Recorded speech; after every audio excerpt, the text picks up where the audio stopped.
So I'm going to be talking about an end of a cycle, what we're in now, the cleansing and rebirth. Just as nature has a familiar cycle of autumn, winter and spring dying down, repose and rebirth, so do planets, planetary systems, and with them, the civilizations which inhabit them.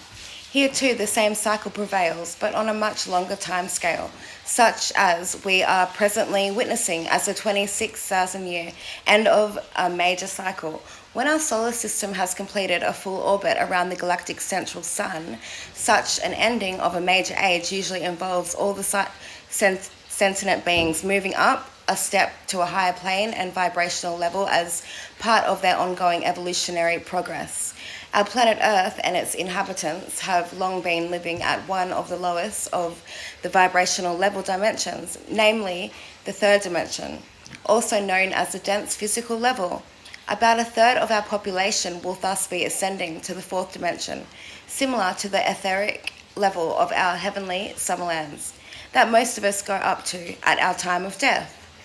Many of the Earth's more evolved lightworkers will either go up to the already existing fifth dimensional Earth, which invisibly surrounds our 3D Earth, or return to their former higher home planet, in another part of the universe. However, many of the Earth's inhabitants, possibly another third, will probably not be able to move up to a higher dimension at this point in their evolutionary progress, and will therefore have to be moved to some other third dimensional planet in another part of the universe. Otherwise, they would be painfully subjected to and overcome by the high vibrational energies which they are totally unprepared for. So planet Earth, up to now on the third dimensional vibrational frequency, herself will need to undergo some major planetary cleansing of land, sea and atmosphere in order to move her planetary body up to the higher fourth and fifth dimensional levels. At the time, some of Earth's population, who are these areas which significant surface changes will need to be carried out, will be evacuated to safety by the Galactic Federation. A large group of ET motherships surrounding us at this time in order to be ready to assist us at our time of ascension. So plans have long been in place by the Galactic Federation to ensure that this major operation can be carried out smoothly and safely. Those who might fear the prospect, and most of us instinctively fear any kind of change, should be assured that they will at once be encompassed by an all-pervading feeling of peace and tranquility, while at the same time discarding the fear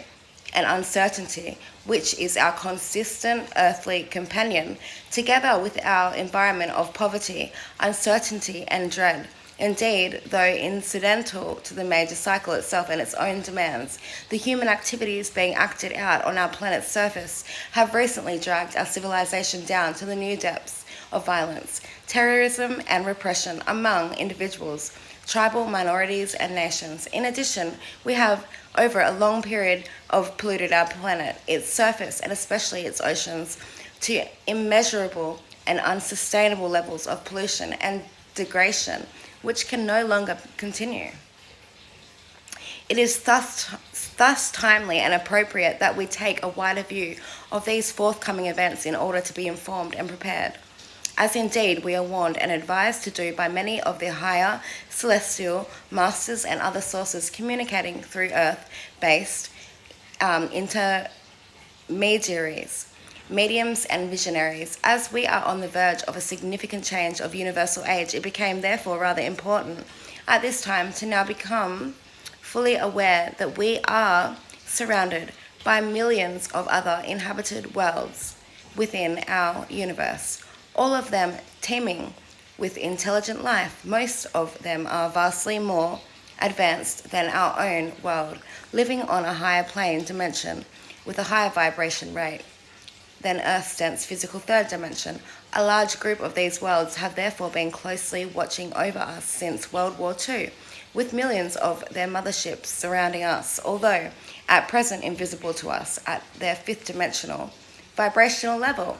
ready to assist us at any moment fulfill our ascension up to a fourth dimensional new Earth. They also have had an important function in shielding us from any unwarranted intrusions or attacks by those forces of darkness that unfortunately still exist with our galaxy. However, they have never wished to directly interpose themselves on our world, as any interference without our invitation would be wrong for them karmically. Many of Earth's lightworkers, as members of our Creator's explorer race, have volunteered to come to the planet Earth at this time to expressly partake in a major experiment by our Creator of this grand universe to overcome and resolve the growing duality which has developed within this part of his universe between the forces of light and darkness, the positive and versus the negative, good and evil. This difficult immersion process with our Earth planet has been enacted through our Creator placing our planet within a veil of quarantine from contact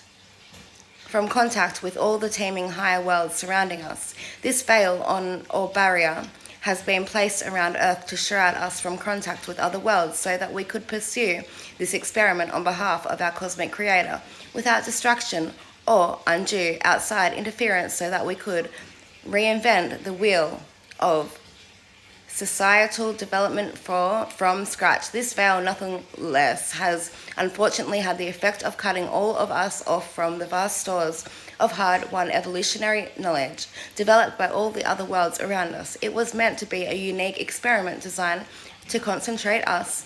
uninfluenced by outsiders, in finding new ways to overcome the natural growth of negativity in society and its consequent development of the many forces of evil that have grown up in other parts of the Creator's universe.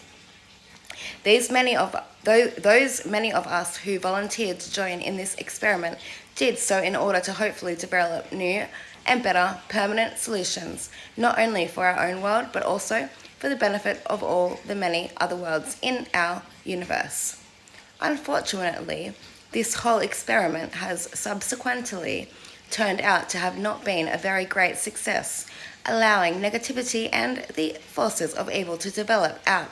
of control to new heights, not only within this planet, but in many other parts of our Milky Way galaxy. Therefore,